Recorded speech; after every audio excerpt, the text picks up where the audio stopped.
Bonjour et bienvenue dans le 300e épisode du podcast Paroles d'Histoire, consacré à l'actualité des livres, de la recherche et des débats en histoire. André Loez au micro pour une émission consacrée aujourd'hui à la nuit de noces au 19e siècle, en compagnie d'Aïcha Limbada, pour son livre récemment paru. Un mot d'avertissement, il sera question à certains moments de violences sexuelles.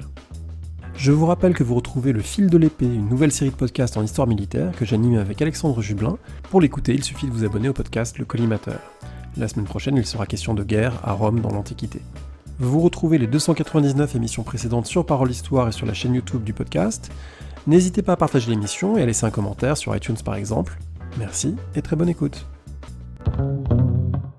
Bonjour Aïcha Limbada. Bonjour. Vous êtes historienne, membre de l'École française de Rome, enseignante en histoire, et vous venez de publier aux éditions La Découverte La nuit de noces, une histoire de l'intimité conjugale, un livre que j'ai trouvé extrêmement intéressant et qui fait vraiment rentrer autant que possible dans cette intimité des époux.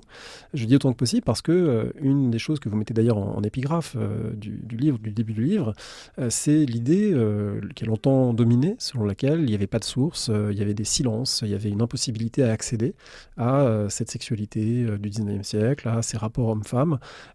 Or, votre travail a consisté justement à essayer de dépasser ce silence apparent, de faire émerger des sources. Alors, j'ai trouvé ça vraiment passionnant.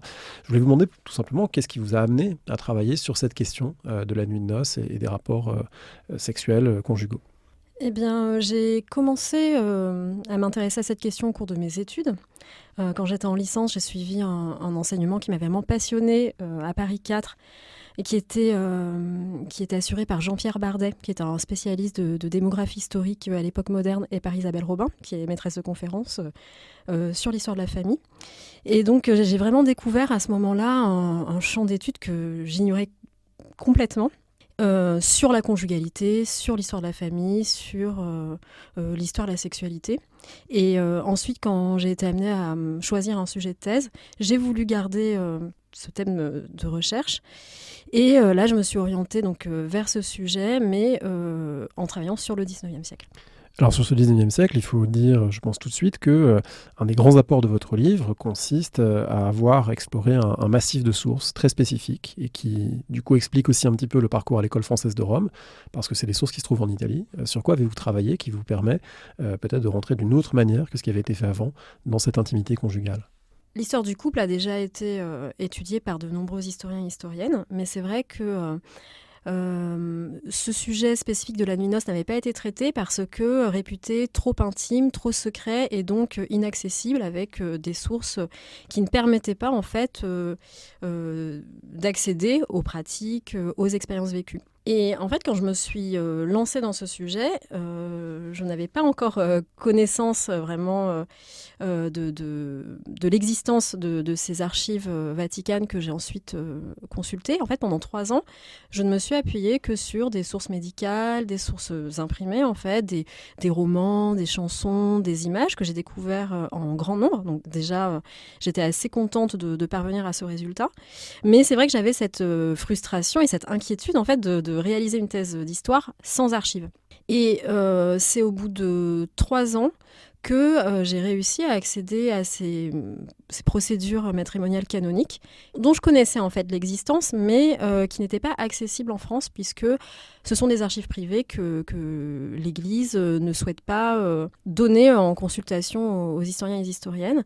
Et à la faveur d'une bourse de l'École française de Rome, eh bien, j'ai pu me rendre aux archives apostoliques vaticanes et demander l'accès à ces archives qui existent là-bas, et cet accès m'a été accordé. Et donc, au bout de 3 ans de recherche sur le sujet, j'ai pu enfin y accéder, et là, ça a été vraiment une très grande surprise, une très grande joie de voir ces sources en grand nombre qui sont très très concrètes dans les pratiques, les gestes, les paroles échangées par les époux.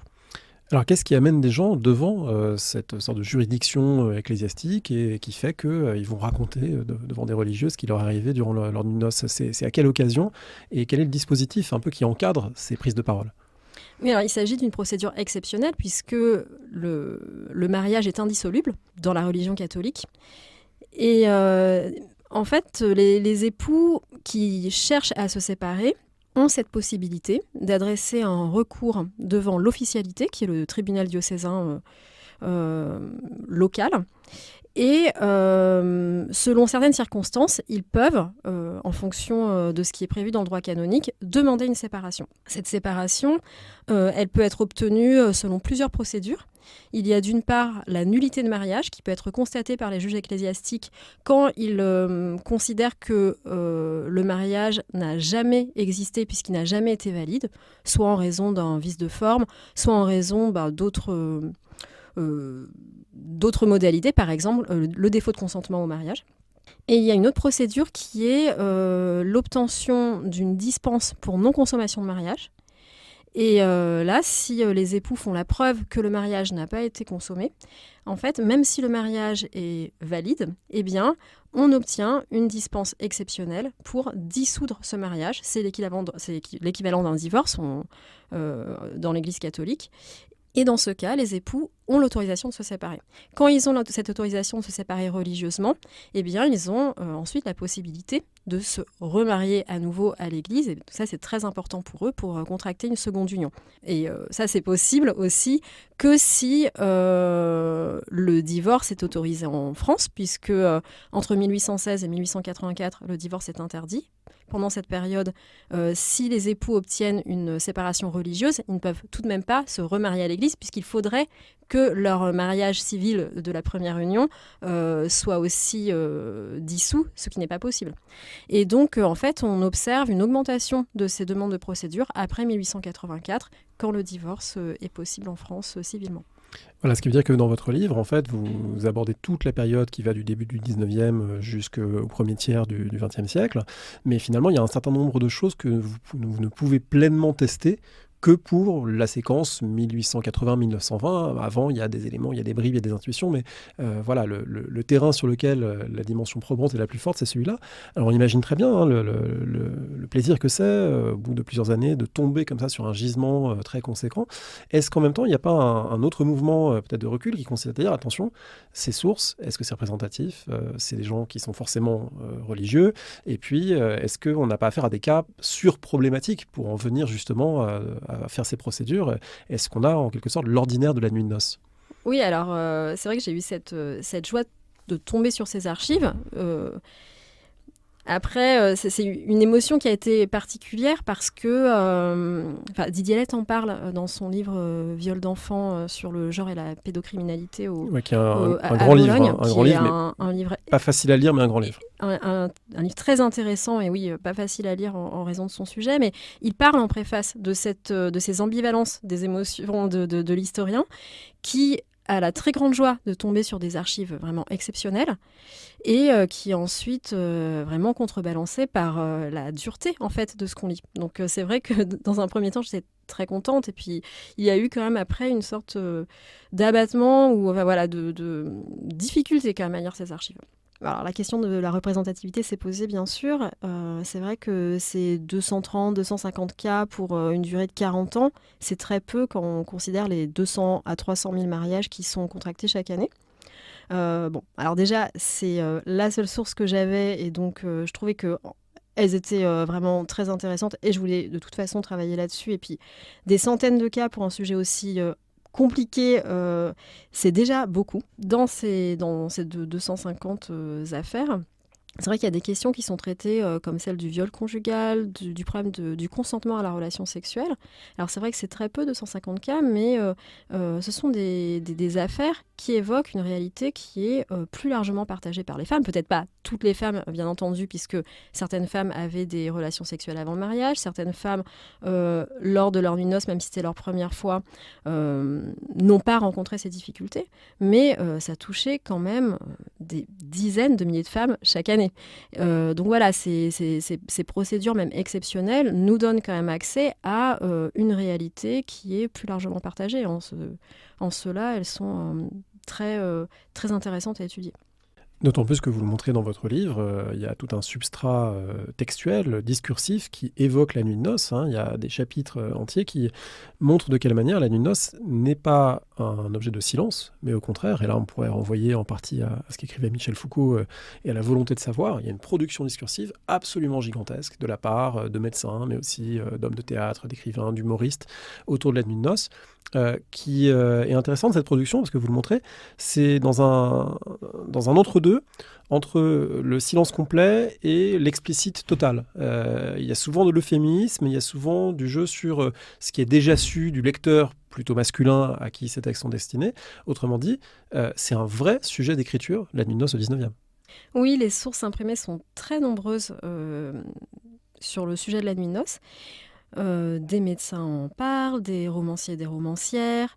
Elle est très évoquée aussi au théâtre, dans les vaudevilles, dans les chansons. Donc il y a des milliers de références que j'ai pu trouver au sujet de la nuit de noces. Alors c'est vrai qu'après, cette explosion discursive est contrebalancée par la faiblesse des détails qui peut être donnée, puisque voilà, on ne va jamais, on va rarement dans l'explicite. Parce qu'il y a une censure qui peut s'appliquer à ces ouvrages, même après la loi de 1880, puisque la loi qui punit l'outrage aux bonnes mœurs subsiste. Et c'est vrai que les écrits parlent de la nuit noce, mais elles en parlent comme d'un secret. Et donc c'est sur ce mode que la nuit noce va être traitée. On parle du secret sans forcément le dévoiler tout à fait. Alors cette idée de parler d'un secret, ça renvoie à quelque chose que vous montrez également dans le livre, qui est que ça a des effets sociaux sur un certain nombre de jeunes femmes, plus particulièrement des jeunes femmes, disons, de la bonne société, soumises à une éducation religieuse traditionnelle, celles qu'on a beaucoup appelées les oies blanches à un moment, ces jeunes femmes qui arrivent au mariage sans avoir aucune conscience de ce que peut être un rapport sexuel. Oui, alors c'est vrai que c'est un peu un mystère de se dire que... étant donné la profusion d'écrits qui peuvent évoquer la nuit de noces, il y ait tant de jeunes femmes qui soient complètement ignorantes de ce sujet.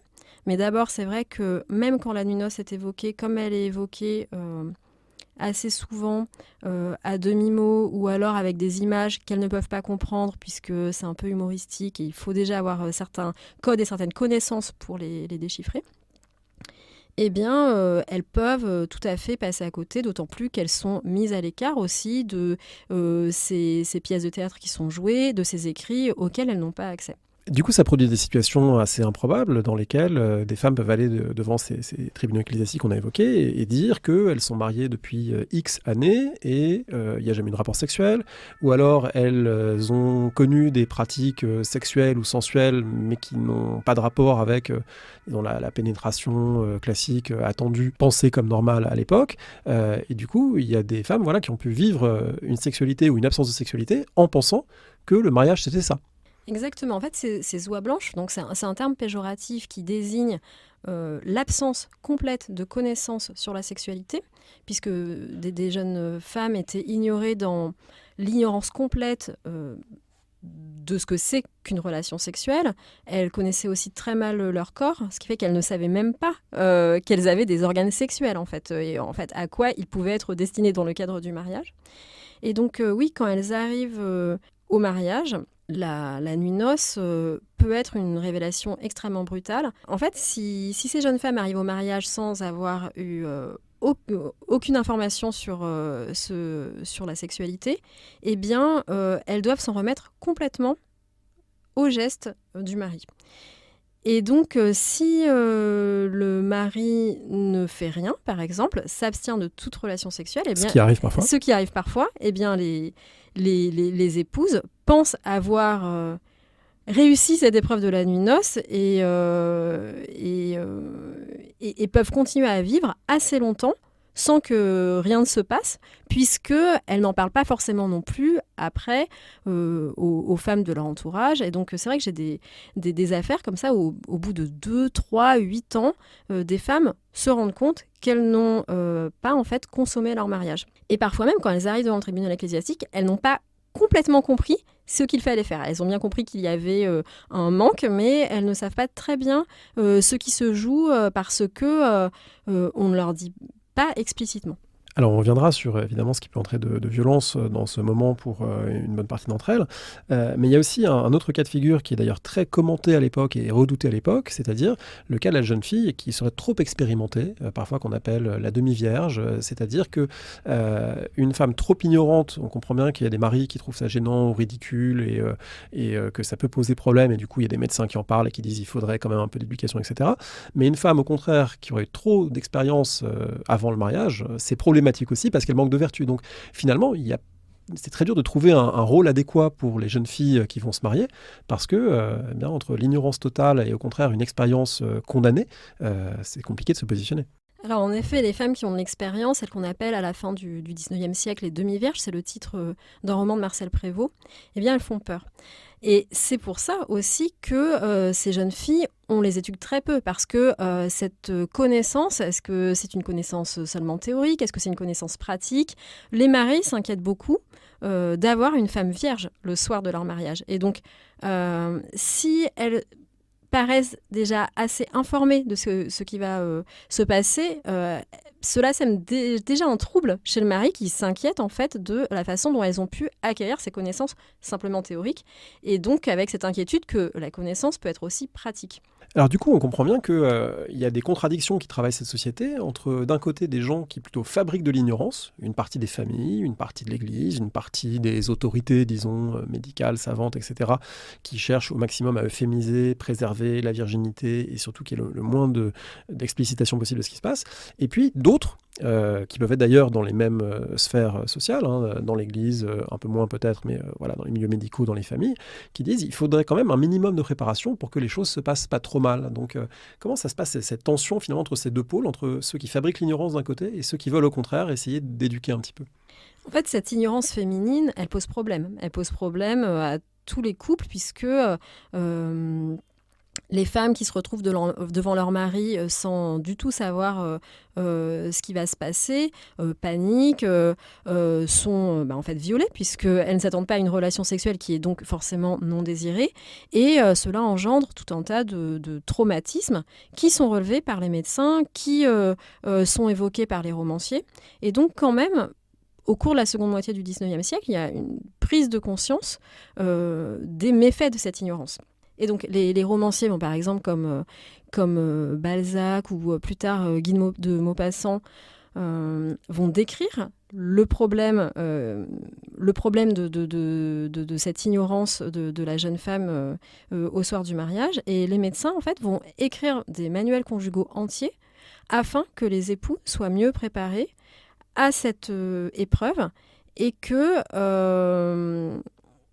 grâce à la connaissance qui va être dispensée, les époux seront à même de réussir cette épreuve. Réussir, ça veut dire que la nuit noce se déroule à peu près normalement et que l'épouse ne soit pas traumatisée à vie de ce qu'elle a vécu cette nuit-là. Mais le problème, c'est que ces manuels conjugaux qui sont écrits à destination des époux, eh bien, ils sont plus spécifiquement écrits à destination des maris, puisque en raison d'une peur de l'inconvenance des faits qui sont décrits, les médecins les adressent plutôt aux maris qui doivent prendre conscience de la situation et donc mieux agir envers leurs épouses ce soir-là, peut-être en leur expliquant mieux ce qui va se passer, peut-être en les brusquant moins. Mais le fait est que, comme socialement il est attendu que le mariage soit consommé tout de même au cours de la nuit, ça fait quand même très très peu de temps pour que les femmes puissent prendre la mesure de la situation, et puis avoir le désir d'avoir cette relation sexuelle qui est quand même attendue. Alors, on a déjà un petit peu abordé le sujet, mais ça veut dire qu'il y a un certain nombre de nuits de noces qui s'apparentent effectivement à des viols. C'est quelque chose qui a été pénalisé relativement récemment dans le code pénal, l'idée du viol conjugal, mais en fait, c'est quelque chose qui préoccupe déjà les contemporains. Oui, le viol conjugal est reconnu dans la loi française depuis les années 2000 à peu près. Dans les années 1980, il y avait déjà des arrêts de la Cour de cassation qui ont puni certains maris qui avaient violé leur épouse. Cette mention du viol qui peut être fait entre les époux, elle est vraiment écrite noir sur blanc en 2006. Mais c'est vrai que le viol conjugal, est déjà une préoccupation des hommes et des femmes du XIXe siècle. Honoré de Balzac, dans la physiologie du mariage, en 1829, conseille au mari de ne pas commencer le mariage par un viol. Et ensuite, pendant la seconde moitié du XIXe siècle, l'expression viol légal est très souvent reprise par les romanciers, par les médecins, par les féministes, pour dénoncer cette injonction cette injonction à la relation sexuelle et au devoir conjugal qui s'applique dès le premier soir du mariage. On écoute un extrait de George Sand qui offre ses conseils pour que ça ne débouche pas sur cela. Lettre de George Sand à son frère Hippolyte Chatillon, février 1843.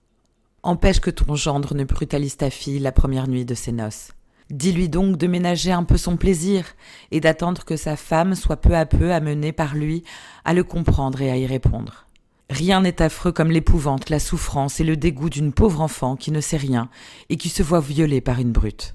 Nous les élèverons tant que nous pouvons, comme des saintes, et puis nous les livrons, comme des pouliches. Si ton gendre est un homme d'esprit, et s'il l'aime réellement ta fille, il comprendra son rôle et ne trouvera pas mauvais que tu en causes avec lui la veille. Cette nuit de noces, dans les représentations qu'on s'en fait quand on réfléchit au XIXe siècle, on a coutume de penser que tout le monde n'arrive pas avec la même inégalité de savoir vis-à-vis d'elle et que, par exemple, dans le monde rural, les femmes des milieux populaires, ayant vu des animaux s'accoupler, ayant vu des vaches vêlées, etc., eh bien, auraient plus de familiarité, à l'inverse de jeunes filles catholiques de la bonne société, élevées en pensionnat et très préservées de tout ce qui est finalement charnel, animal ou humain. Est-ce que votre travail, disons, vérifie cette idée générale ou est-ce que c'est un petit peu plus compliqué en pratique ? Bon, en fait, c'est vrai qu'on imagine souvent que les femmes de la campagne, et c'est vrai que la population est majoritairement rurale au XIXe siècle, eh bien, sachent mieux les choses de la sexualité. C'est une sorte de représentation commune aussi d'opposer les femmes des villes et les femmes des campagnes, les femmes des milieux populaires aux milieux plus bourgeois. C'est vrai que les femmes de la bourgeoisie sont celles qui fréquemment sont le plus ignorantes. Mais il faut quand même relativiser presque ce cliché, hein, parce que une femme qui voit des animaux s'accoupler, les voit s'accoupler, mais en fait ne se projette pas en les voyant dans un lit avec un homme. Enfin, même aujourd'hui, on ne fait pas d'éducation sexuelle aux enfants ou aux jeunes en leur montrant des animaux en train de s'accoupler. Enfin, ça ne servirait pas à grand-chose quand même. Donc, les relations prénuptiales étaient plus fréquentes dans certains milieux ruraux, et puis là ça dépend vraiment, ça peut être très local, ça dépend vraiment de plein de choses. Arnold van Gennep en parle bien, et puis des ethnologues en parlent, hein, de cette liberté très grande qui peut varier vraiment d'un canton à l'autre. Oui, liberté prénuptiale, ça ne veut pas forcément dire qu'il y a des actes sexuels avec pénétration, mais ça veut dire que on commence à pouvoir explorer un petit peu le désir sexuel, le corps de l'autre, avant le mariage et avant l'acte sexuel reconnu au moment de la nuit de noces. Oui, alors il peut y avoir des privautés en fait qui existent avant le mariage et qui sont même assez bien acceptées de la communauté, justement parce que ça peut être fait un peu sous leur contrôle. Il y a un exemple assez connu qui est la pratique du maraîchinage en Vendée où les jeunes fiancés souvent, où les jeunes se fréquentent à l'ombre de parapluies dans les fossés près des chemins, et puis voilà.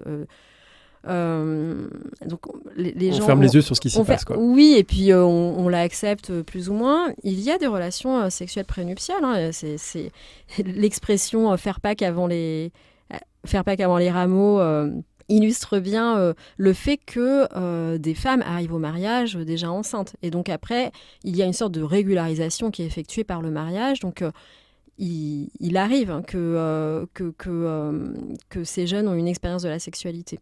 Donc cette familiarité avec la sexualité peut exister. Et il y a aussi en ville, alors plutôt dans les milieux populaires, la pratique du concubinage, qui n'est pas un fait majoritaire, mais qui est un fait bien attesté chez les ouvriers, par exemple, qui n'ont pas assez d'argent pour s'établir. Ils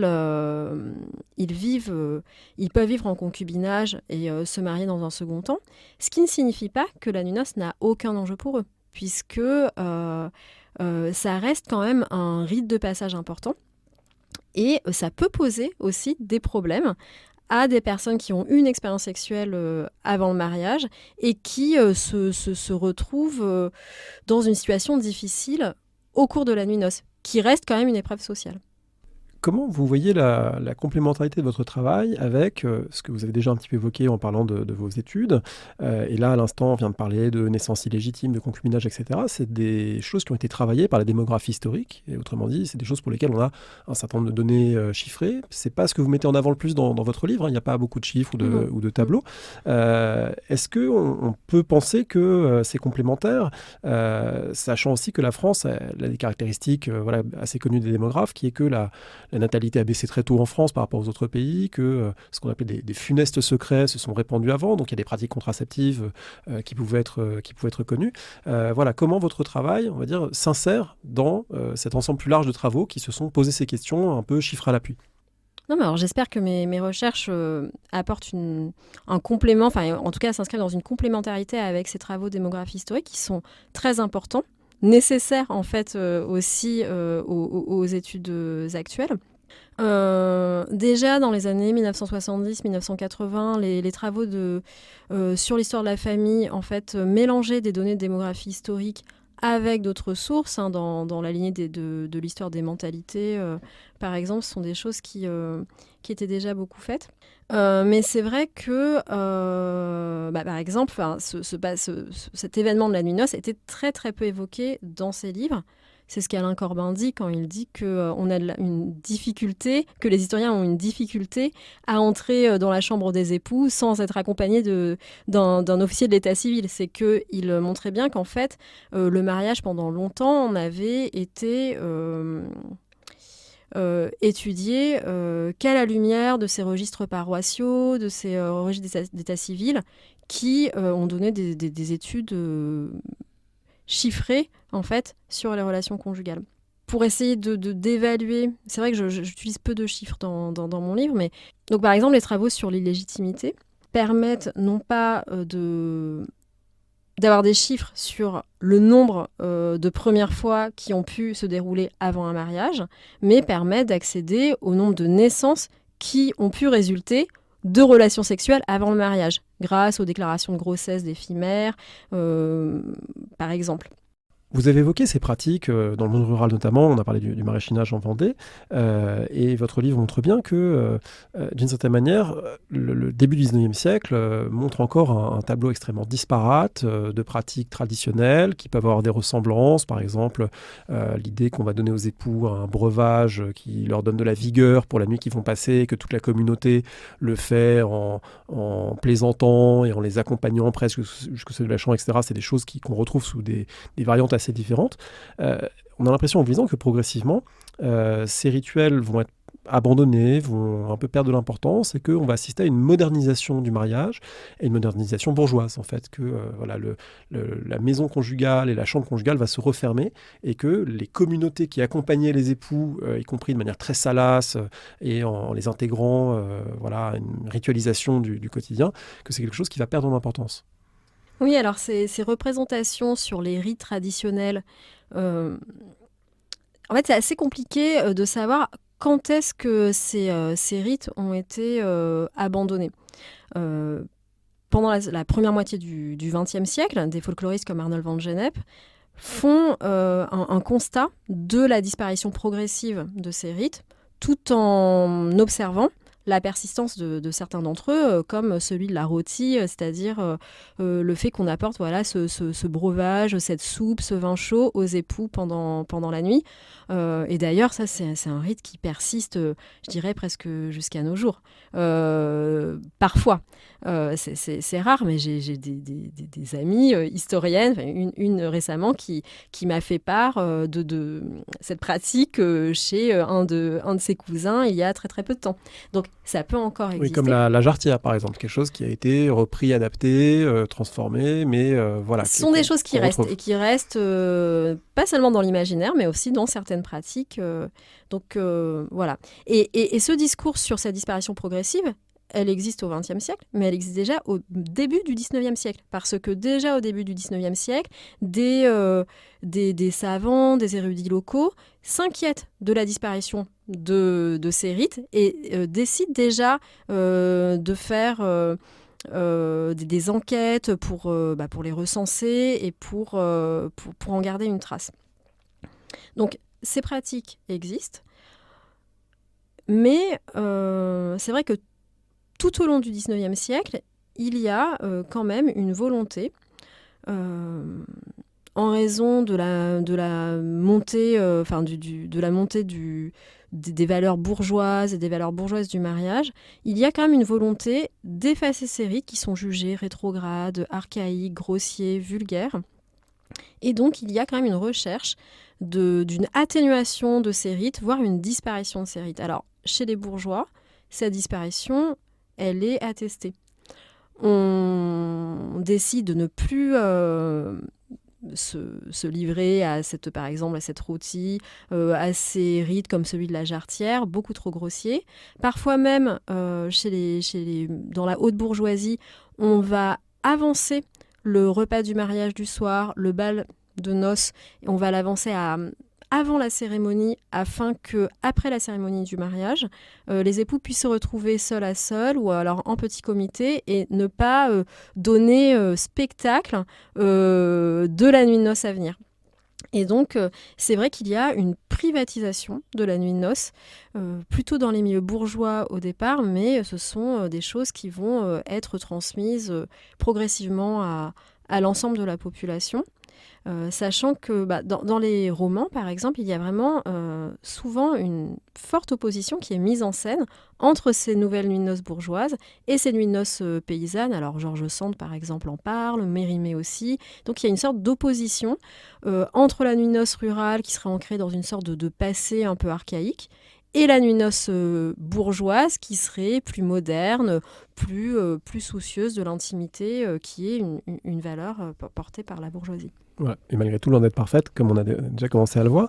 Alors, si la communauté reflue et qu'effectivement, on a moins ces rituels où la mariée est portée en cortège par toute une série de gens jusqu'au lit, etc., il y a une figure quand même qui reste présente, y compris parfois jusqu'au seuil de la chambre, c'est la figure de la mère. Les mères tiennent un rôle très très important, à la fois dans l'imaginaire et en pratique. On parlait tout à l'heure de ces manuels et de ces ouvrages qui visent à éduquer, etc. Et souvent, on a l'impression que comme on ne peut pas éduquer directement les jeunes filles parce que ça irait contre leur pudeur et leur innocence, il faut que les mères accomplissent leur rôle.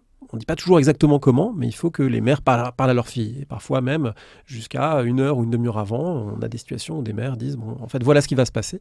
On imagine qu'évidemment, ça ne doit pas être très simple dans cette urgence. Oui, c'est ce qu'on appelle les dernières recommandations. En fait, il est d'usage qu'une mère prévienne sa fille de ce qui va se passer avant la nuit de noces. Donc c'est vrai que parfois, c'est quelques minutes avant, quelques heures. D'autres archives disent que ça peut être quelques jours avant. Ce qui est vraiment un délai très très court pour que la jeune fille puisse prendre la mesure de ce qui va vraiment se passer. Donc ces mères ont ce rôle à jouer, parfois elles ne savent pas très bien le faire, c'est ce que met par exemple Guy de Maupassant en valeur dans son roman Une vie, où la mère est complètement dépourvue, ne sait pas trouver les mots et préfère ne rien faire et laisse au père de Jeanne le soin d'expliquer à sa fille, donc juste avant la nuit, ce qui va lui arriver. Mais c'est vrai que certaines mères décident de ne pas du tout prévenir leur fille, estimant que c'est au mari de le faire.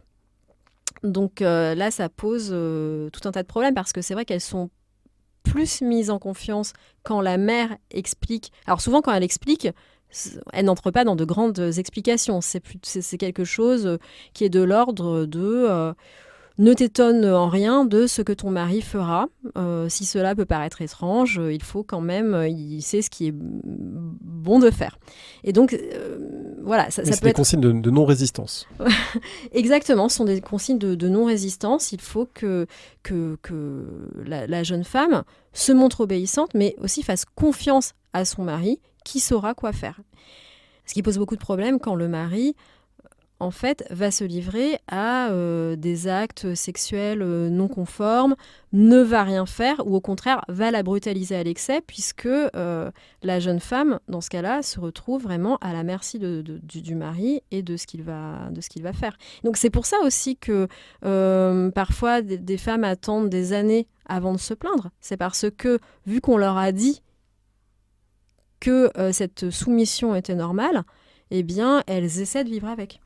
D'autant qu'il faut ajouter que dans toute cette littérature médicale, paramédicale et plus ou moins grivoise, il y a aussi des injonctions faites aux hommes de se montrer viril, d'agir en conquérant. Il y a tout un vocabulaire militaire, vous le montrez, qui montre que l'homme doit triompher de la vertu innocente sans la malmener, mais en même temps en étant assez fort pour prouver sa virilité. Donc ça joue aussi sur les comportements. Les hommes eux-mêmes se conforment à des modèles de comportement qu'ils ont pu apprendre auparavant au bordel ou lors de relations prénuptiales, mais également à ce qui est attendu d'eux pour qu'une noce soit réussie. Voilà, il y a véritablement une injonction à la virilité. Si le mariage n'est pas consommé, la honte retombe sur le mari le lendemain, qui ne s'est pas montré à la hauteur du rôle qu'il avait à jouer. Donc c'est vrai que cet emploi du vocabulaire militaire, eh bien, il n'est même pas négatif chez les romanciers qui le décrivent. Bon, alors, chez Guy de Maupassant, bien sûr, il décrit un viol conjugal en montrant que le mari s'est transformé en bête sauvage et en montrant l'horreur que cela peut être pour la femme. Mais dans d'autres romans, dans les écrits médicaux, il y a en fait un emploi un peu grivois et amusé de ces mots qui ne sont pas forcément chargés d'une connotation négative. Il s'agit du triomphe de l'homme, mais ça reste quand même assez positif dans beaucoup d'écrits. Oui, et également sur les cartes postales qui pullulent et qui montrent un mari heureux au lendemain de sa nuit de noces, triomphateur, etc. Exactement, ou même, ou alors, à l'inverse, moqué quand il n'a pas réussi. Parce que les cartes postales, les images jouent vraiment de l'inversion des normes. Et donc, quand le mari n'a pas réussi, eh bien, il y a tout un tas de moqueries qui s'abattent sur lui. Alors, un élément très intéressant du livre, c'est aussi de se pencher sur la dimension matérielle des choses, parce que, évidemment, quand on traite d'une autre époque, on peut avoir l'illusion que la disposition des objets dans une pièce est la même, que les gens sont habillés pareil, etc., de projeter dans le passé nos propres pratiques. Or, une chambre d'époux du 19e, c'est pas nécessairement ce qu'on trouve dans les appartements d'aujourd'hui. La manière de se déshabiller non plus, le rapport à la nudité, à l'obscurité. Alors, voilà, qu'est-ce qu'il en est des conditions concrètes dans lesquelles se passe l'acte sexuel de la nuit de noces? Alors ça, c'est vraiment difficile d'avoir accès à ces informations. Alors je me suis appuyée sur beaucoup de sources différentes pour essayer de reconstituer, par exemple, la façon dont les époux étaient habillés ou la façon dont la chambre conjugale était décorée. Mais c'est vrai que les indices sont parfois ténus. Donc par exemple, pour la chambre conjugale, les représentations, par exemple iconographiques, qui campent une chambre conjugale, mettent toujours en avant quelques éléments. Donc un lit conjugal à 2 places. Oui, ce qui ne va pas de soi, parce que beaucoup de gens dans des lits séparés en étant mariés. Voilà, alors les lits séparés, c'est plutôt dans la grande bourgeoisie, chez les aristocrates. Et en fait, la pratique du lit conjugal à 2 places, elle est croissante en fait tout au cours du 19e siècle. Michel Perrault en a parlé dans son livre Une histoire de chambre, où elle date en fait vraiment le succès de cette chambre conjugale à 2 places aux années 1840. Mais c'est vrai que c'est un usage qui n'est pas encore complètement installé. Donc, tout de même, pour la nuit de noces, même si par la suite les époux peuvent dormir dans des chambres séparées ou dans des lits simples dans la même chambre, il est d'usage que pour la nuit de noces, il y ait un lit conjugal à 2 places. Et s'il n'y en a pas, quand la chambre conjugale n'est pas prévue dans l'installation, en fait, par exemple, du foyer des époux, eh bien, on s'efforce, pour la nuit de noces, de trouver une chambre qui possède un lit à 2 places afin que le mariage soit consommé. Et après, il y a d'autres objets qui peuvent, ou d'autres décorations qui sont souvent évoquées. Le fait, par exemple, de fleurir la chambre, d'essayer de mettre des dentelles, d'avoir des draps un peu plus ouvragés. Donc ça peut être fait. Après, pour le reste, alors, les habits des époux, ça aussi c'est tout un sujet. Donc les époux se déshabillent afin de revêtir des vêtements de nuit, car ils n'effectuent pas nus la relation sexuelle. Et donc il y a beaucoup de descriptions de scènes de déshabillage de l'épouse qui peut être soit ritualisée dans des scènes qu'on appelle le coucher de la mariée, où la mariée est aidée par des sœurs, des amis, sa mère, à se déshabiller, à entrer dans le lit vêtu d'une chemise de nuit. Et de son côté, le mari fait pareil et arrive dans le lit en chemise. Et en ce qui concerne l'obscurité, oui, alors il est d'usage chez les époux d'éteindre la lumière pour la relation sexuelle, a fortiori pendant la nuit de noces, parce que garder la lumière, en fait, renvoie trop à une autre sexualité qui est celle plutôt des bordels ou celle qu'un homme aura avec sa maîtresse. Et donc, pendant la nuit de noces, la lumière est éteinte. Et d'ailleurs, ça, on le voit dans ces procédures matrimoniales canoniques, parce que quand les femmes sont invitées à décrire ce qui s'est passé et à décrire ce qu'elles ont vu, eh bien, elles disent qu'elles ne peuvent pas le faire puisque la lumière a été éteinte. Elles ne savent même pas parfois à quoi ressemblait physiquement leur mari, puisqu'elles ne l'avaient pas vu de manière très rapprochée. Oui, il y a des choses qui rétrospectivement nous paraissent très drôles, comme des femmes qui disent « j'ai senti une chose visqueuse contre moi », voilà, mais on comprend bien que ça se passe dans l'obscurité complète. Alors du coup, c'est aussi un passage très frappant du livre, c'est toutes les mauvaises surprises, de ce premier moment de la semi-nudité et de l'intimité physique, les mauvaises surprises qui sont un corps qui n'est pas celui qu'on imaginait, des odeurs désagréables, des choses même qui empêchent parfois de consommer l'acte sexuel.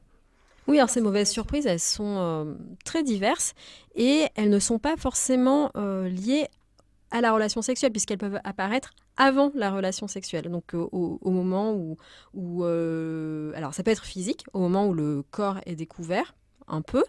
Donc des maladies qui sont révélées à la faveur du déshabillage, par exemple. Ces mauvaises odeurs aussi qui reviennent comme ça à plusieurs reprises et qui montrent quand même que ces mariages, sans doute, ne devaient pas vraiment être désirés. C'est-à-dire que ce sont des mariages arrangés, plus ou moins acceptés, mais en fait, l'intimité arrive bien avant en fait, la relation sexuelle. Juste se retrouver très, très rapproché de l'autre, sentir son odeur, devient une épreuve insurmontable pour certaines personnes. Alors ces mauvaises surprises, elles peuvent être aussi d'un autre ordre, c'est-à-dire que les époux pour la première fois se retrouvent seuls à la seule et peuvent vraiment se parler, et donc là vient l'heure des grandes révélations. Je ne t'ai épousé que pour ton argent, mais je ne veux rien faire avec toi dans un lit. J'aime telle femme, et je tiens à lui être fidèle, donc il ne se passera rien. Donc il y a plein de choses comme ça. Donc c'est assez étonnant. C'est parfois, j'avoue, un peu amusant et en fait, ces récits ils sont un peu produits à la manière aussi de certains romans, de certaines histoires un peu comiques qu'on retrouve dans les journaux, qu'on retrouve dans les romans, parce que ce thème des mauvaises surprises de la nuit noce est extrêmement répandu dans la littérature.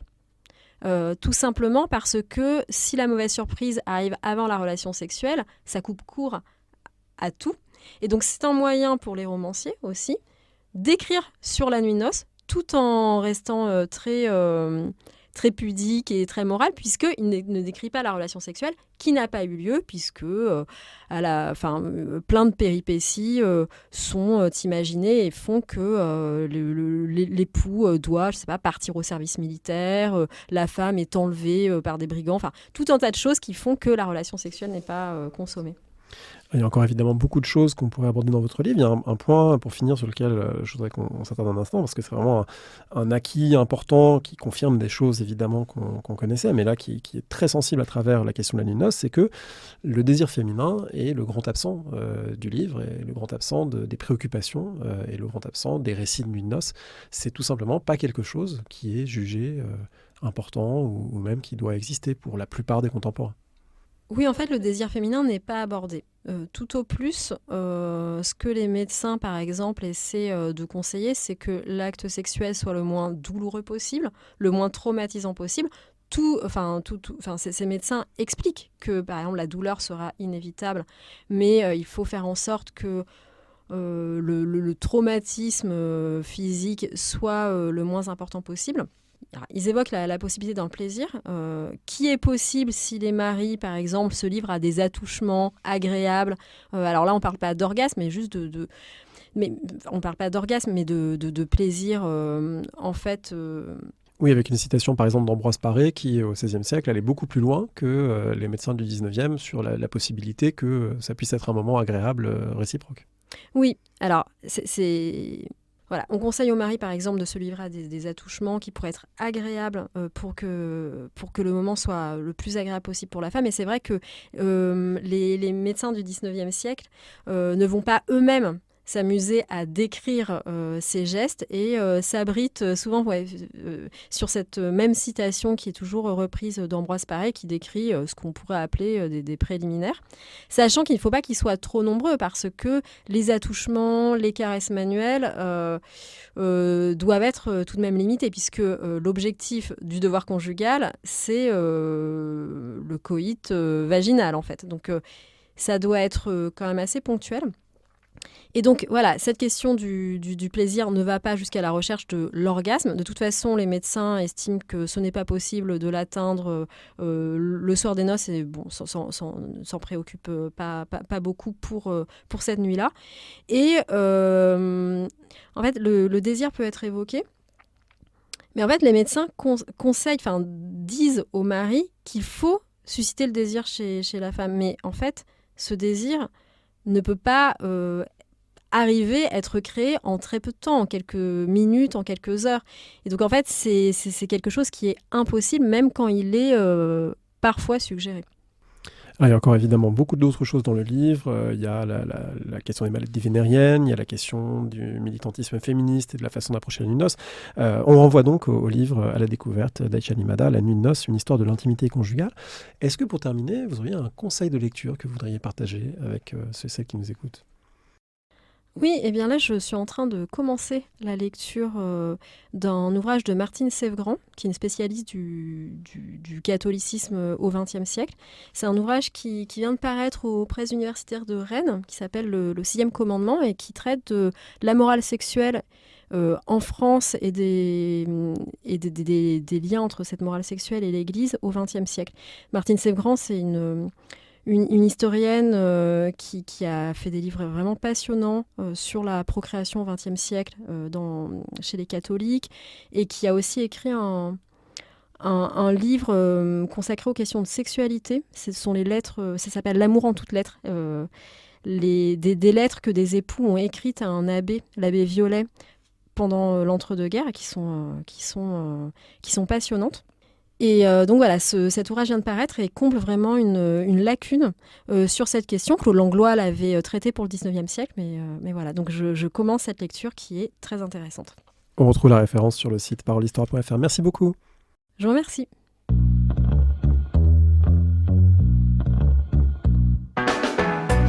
Merci de nous avoir écoutés. Rendez-vous sur le site www.parolehistoire.fr pour toutes les informations sur le podcast, pour vous abonner, écouter ou télécharger les autres émissions.